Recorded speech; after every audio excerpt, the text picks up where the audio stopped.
Bapak nengok apa?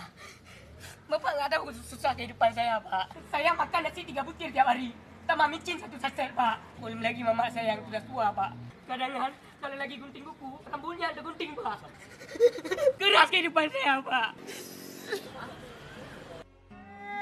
Kamu dek nggak tahu kehidupan saya di rumah. Kadang saya pulang sore, nasi sudah habis dek. Dikasih ke ayam peliharaan istri dek.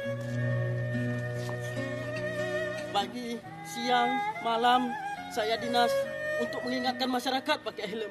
Tapi apa? Kadang kan saya sendiri lupa pakai body lotion. Terpanggil dari hati nurani saya, dek. Saya ingin masyarakat selamat dari kecelakaan.